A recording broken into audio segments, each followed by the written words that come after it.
वृंदावन में सनातन हिंदू एकता पदयात्रा के बाद नगर में शराब ठेके बंद कराने को लेकर हुए हंगामे से बीते दिनों जमकर सुर्खियां बटोरी। इसी दौरान शराब के ठेके पर हुए विवाद में दक्ष चौधरी की एक पुलिसकर्मी से तीखी बहस का वीडियो सोशल मीडिया पर वायरल हो गया, जिसके बाद मामला और गर्मा गया। वृंदावन पुलिस हंगामा करने वाले व्यक्तियों की तलाश में लगातार दबिश दे रही थी और इसी क्रम में पहले 2 अज्ञात आरोपियों को गिरफ्तार कर जेल भेज दिया गया था। वहीं रविवार को पुलिस ने उत्तराखंड से दक्ष चौधरी सहित उसके 4 अन्य साथियों को पकड़कर वृंदावन लाया गया, जहां उन पर वैधानिक कार्रवाई की जा रही है। गिरफ्तारी की खबर मिलते ही दक्ष चौधरी के समर्थक बड़ी संख्या में कोतवाली पहुंच गए और उन्होंने पुलिस पर झूठे मुकदमे में फंसाने का आरोप लगाया। समर्थकों ने कहा कि चौधरी पर शराब ठेके के सेल्समैन द्वारा 5 लाख रुपए चौथ मांगने का गलत आरोप लगाया गया है।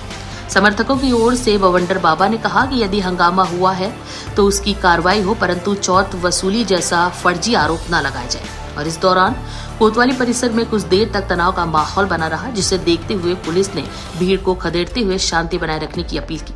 क्षेत्राधिकारी संदीप सिंह ने मीडिया को बताया कि 17 दिसंबर को सुंदरक स्थित शराब के ठेके पर कुछ लोगों द्वारा हंगामे की तहरीर पर मुकदमा दर्ज किया गया था, जिसमें 5 ज्ञात और 10 अज्ञात व्यक्तियों को आरोपी बनाया गया है। पहले 2 गिरफ्तारियां हो चुकी थी और अब 5 अन्य आरोपियों को हिरासत में लेकर आवश्यक कानूनी कार्रवाई की जा रही है। उन्होंने समर्थकों से भी शांति व्यवस्था बनाए रखने की अपील की। देखिए वृंदावन से हमारे सहयोगी मुकेश पाठक की एक खास रिपोर्ट। मेरा नाम जग्गा कर्मयोगी है और मैं वृंदावन का स्थानीय निवासी हूँ। आज आप लोग वृंदावन कोतवाली हैं, क्या मामला है, क्यों आए हैं? जी, आज वृंदावन कोतवाली जो मेरे सभी सनातनी भाई आपको यहाँ दिख रहे हैं, इनका यहाँ आने का जो उद्देश्य है, जो हमारे दक्ष भाई अभी कुछ दिन पहले बागेश्वर धाम की यात्रा आई थी। जैसे यात्रा में पहले भी आंदोलन चल रहा था और यात्रा में भी वो आंदोलन चला कि ब्रजभूमि को मांस मदिरा मुक्त किया जाए। बागेश्वर धाम ने आके यहाँ पे आंदोलन किया, सबकी यही मांग है, ब्रजवासी भी यही चाहते हैं कि ब्रजभूमि मांस मुक्त हो। प्रशासन ब्रजभूमि को मांस मुक्त क्यों नहीं होने देता? ऐसा उन्होंने कौन सा प्रसाद खा लिया है कि ब्रजभूमि का मांस और मदिरा को मुक्त कराने के नाम सब मर जाते हैं? ऐसा ही काम वो यात्रा के बाद हमारे दक्ष भाई अक्कू पंडित अभिषेक भाई ने भावनाओं में आके ठेकों की शटर गिरा दी। आप बताइए, उन्होंने वृंदावन से मदिरा को बंद कराने का कार्य किया, क्या उन्होंने गलत किया? ये भाई ब्रजभूमि है, या मांस और मदिरा होना नहीं चाहिए। उन्होंने शटर गिरा दी। शटर गिराने के बाद उन पर 5 लाख का लूट का मुकदमा लगाया गया। अरे वो लुटेरे नहीं है, वो भगत सिंह जैसे क्रांतिवीर है। उनके अंदर भावना है देशभक्ति की, राष्ट्रभक्ति की। आप क्या जानो राष्ट्रभक्ति की भावना को? तो जो भाई थे वो यहाँ कोतवाली में, वृंदावन कोतवाली पीछे दिख रही है मेरे, उन्हें बंद कर दिया गया है।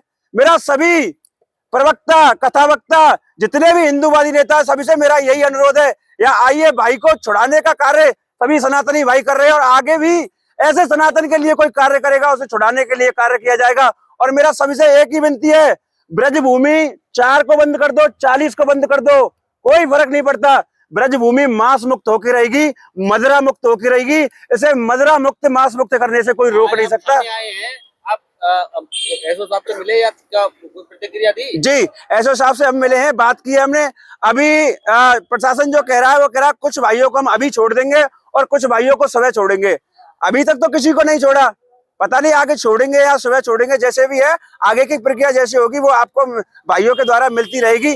जय श्री राम। जी, हम तो यही चाहते हैं, सबसे प्रथम बात तो जो उन्होंने आंदोलन किया वो ब्रजभूमि को मांस मदिरा मुक्त था, मांस मदिरा मुक्त चाहते हैं। और फिर हमारे भाइयों पर जो लूट के मुकदमे लिखे गए हैं, गलत धाराएं लगाई गई हैं, उन धाराओं को हटाकर उन्हें छोड़ा जाए और उन्हें रिहा किया जाए। अपनी पूजा करानी है। मैं प्रबंध महाराज से कहना चाहता हूँ, सबसे बड़ा निशाना प्रबंध महाराज जी पे। महाराज जी सबसे बड़े परिक्रमा, बड़े संत हो वृंदावन के, तो मार्गदर्शक हो। आपको अपनी सोशल मीडिया से बोलना चाहिए कि नशा मुक्त और मांस मुक्त होना चाहिए। फिर देखो आंदोलन कितनी होती है इस देश में।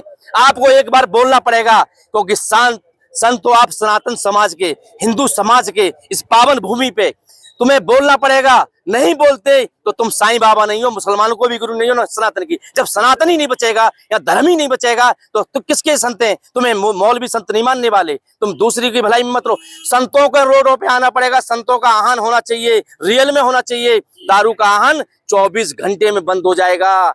ये गौरक्षक भगत सिंह की सोच रखने वाले हमारे हवालात में है भाई। कोई तस्कर नहीं है, कोई माफिया नहीं है, कोई दारूबाज नहीं है। हम ये चाहते हैं मुगलों को, मुसलमानों को खुश करने के लिए हम अपने हिंदू भाइयों को हवालात में डरवा दें।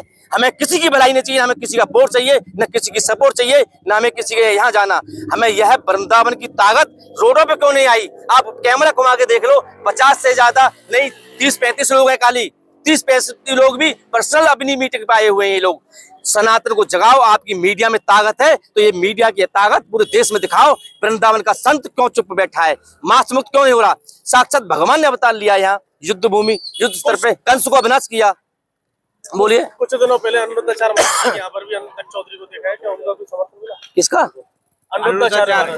अनिरुद्ध आचार्य जी के यहाँ दत्त चौधरी गए, अभिषेक भाई गए, आज वो चुप्पी साधे हुए हैं, बोल नहीं रहे। उनको आना था रोडों पे, बोलना था, मुद्दा सनातन के लिए। दत्त चौधरी दिल्ली से चल के आए, सनातन को यहाँ मानने वाले, गौ सेवा को मानने वाले। उनने खाली भावना को आहत पहुंची, जैसे वो भगत सिंह की भावना रखते हैं, सोच रखते हैं। उनको नहीं बर्दाश्त हुई जब हमारे संत पूजनीय लोग बोल रहे हैं कि ठेका बंद होना चाहिए जहाँ के प्रेमानंद महाराज निकलते हैं। मैं चाहता हूँ इनका एक एस्टिमेट होना चाहिए, इनकी एक वाइट होनी चाहिए महाराज जी की। प्रेमानंद महाराज जी के पास जाओ, उनसे पूछो क्या वृंदावन में नशा मुक्त होना चाहिए या मांस मुक्त होना चाहिए। हम नहीं कहते शराब बंद करा दो, वृंदावन की दूरी 15 से 20 किलोमीटर की दूरी बना दो, नहीं तो हम आएंगे। आज आपका भाई मोहन चौहान बोल रहा है, हिंदूवादी नेता, नाम मोहन है खाली, हम गतिविधि से नहीं चल सकते। ये महासंग्राम होगा, महाआंदोलन होगी। हम देखेंगे कितने लोग जेल जाएंगे, कितने लोगों को जेल भेजेंगे। अगर वृंदावन में शराब अगर थोड़ा आगे नहीं जाती है तो क्या आंदोलन रहेगा? यहाँ इतना विशाल आंदोलन होगा, शायद देश का सबसे बड़ा आंदोलन बन जाए।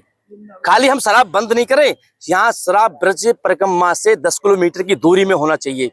और करनी सेना मैदान में आएगी। मैं करनी सेना भारत का प्रवक्ता हूँ और मैं करनी सेना से आह्वान करूंगा, पूरे देश के करनी सेना युवा साथी और हिंदू सनातन को मानने वाले। करनी सेना एक भारत को मानने वाली है, सनातन को मानने वाली है, सनातन की साधु संतों की रक्षा करने वाली है। शराब मुक्त करनी सेना कराएगी। अगर कोई संत नहीं आ रहा आमने सामने यहाँ वृंदा का, तो करनी सेना हमारी आएगी। मेरी आवाज को पूरे देश की करनी सेना की आवाज है। बस खाली यही कहना चाहता हूँ। जय श्री राम। महाराज जी क्या नाम है आपका? हर हर महादेव। सनातन धर्म प्रचारक रक्षक बवंडर बाबा। महाराज जी आप आज वृंदावन थाने के सामने खड़े, क्या मामला है और क्यों आए हैं? सनातन धर्म यात्रा हमारे पूज्य श्री धीरेन्द्र शास्त्री जी ने दिल्ली से वृंदावन लेके आए थे। ये पूरा देश दुनिया जानता है। उन्होंने उस यात्रा में संकल्प लिया था कि हमारे तीर्थ क्षेत्र ब्रज 84 कोस में शराब अंडा मांस ना हो। उन्होंने हमारे पूज्य प्रेमानंद महाराज जी जो परिक्रमा लगाते हैं, उस परिक्रमा पे एक शराब का ठेका है। पूज्य धीरेन्द्र शास्त्री जी ने उस मुद्दे को उठाया और कहा कि उस दुकान को वहां से हटाया जाए। हमारे उस वीडियो को देख के देश तक वो संदेश पहुंचा।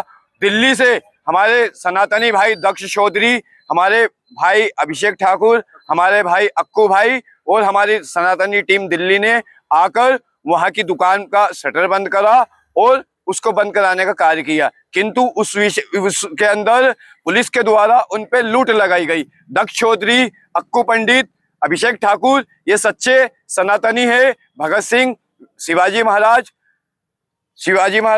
और इन्होंने पूरी जिंदगी गौ रक्षा के लिए, सनातन धर्म के लिए समर्पित करी है। ये लुटेरे नहीं है। हम यहाँ इकट्ठे इसलिए हुए हैं कि उनको आज वृंदावन थाने में लाके बंद किया गया है और उनपे झूठा लूट का मुकदमा लगाया गया है। हमारा पुलिस प्रशासन से एक निवेदन है कि जो झूठा केस उस पे लगाया गया है वो झूठा केस हटाए। उन्होंने जो कार्रवाई की है वो शटर को बंद कराए, उस पे जो कार्रवाई बनती है उसको बंद करके विधिवत उस पे कार्रवाई की जाए। किंतु जो लूट का मुकदमा लगाया है वो सरासर गलत है। उसके हम कट्टर विरोधी है। उसका विरोध करने हम वृंदावन चौकी पे हम सभी जग्गा भाई, हम सभी सनातनी यहाँ पे आए हुए हैं।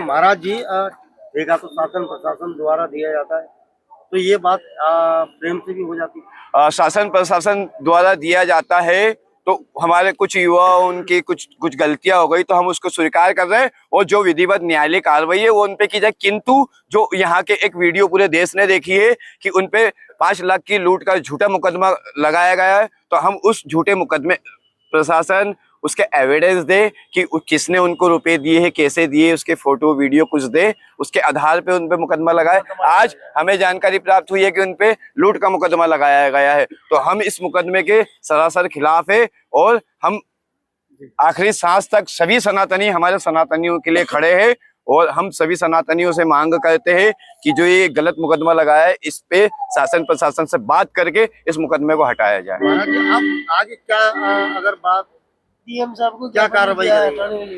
आगे हम मथुरा डीएम के माध्यम से इस विषय को उनके संज्ञान में लाके इस पे विधिवत कार्रवाई करवाएंगे। जो मथुरा डीएम वृंदावन के बहुचर्चित मामले में पुलिस को कुछ सफलता हाथ लगी है, क्या है पूरा मामला? ये वृंदावन में एक घटना 17/11 को हुई थी। सोनरख में शराब का ठेका है, उसमें कुछ व्यक्तियों के द्वारा शराब के ठेके को जबरन बंद कराए जाने का प्रयास किया जा रहा था। इसमें कोतवाली वृंदावन में एक अभियोग पंजीकृत किया गया था। तत्समय इसमें 5 नामजद और 10-15 अज्ञात लोगों के खिलाफ अभियोग पंजीकृत हुआ था, जिसमें 2 की पूर्व में गिरफ्तारी हो चुकी थी। आज इसमें नामजद और अज्ञात में से कुल 5 व्यक्तियों को गिरफ्तार कर लिया गया है। इस संबंध में आवश्यक वैधानिक कार्रवाई की जा रही है। उनके नाम हैं युधिष्ठिर, अमित, अभिषेक, दक्ष और दुर्योधन, जो अभी गिरफ्तार हुए हैं। इनके विरुद्ध आवश्यक वैधानिक कार्रवाई की जा रही है। सर, जैसा कि ये कुछ लोग लगातार इस मामले को तूल देने में भी लगे हुए हैं और अभी थाने के बाहर जैसा माहौल था, आप भी मौजूद थे, आपने भी लोगों को वहाँ जो है हिदायत दी, तो क्या कुछ कहेंगे इसको लेकर? नहीं, ये कोई तूल देने का विषय नहीं है। ये शुद्ध रूप से जो है जिनके द्वारा अपराध किया गया उनके विरुद्ध वैधानिक कार्रवाई होगी और किसी को भी शांति व्यवस्था भंग करने की इजाज़त नहीं दी जाएगी।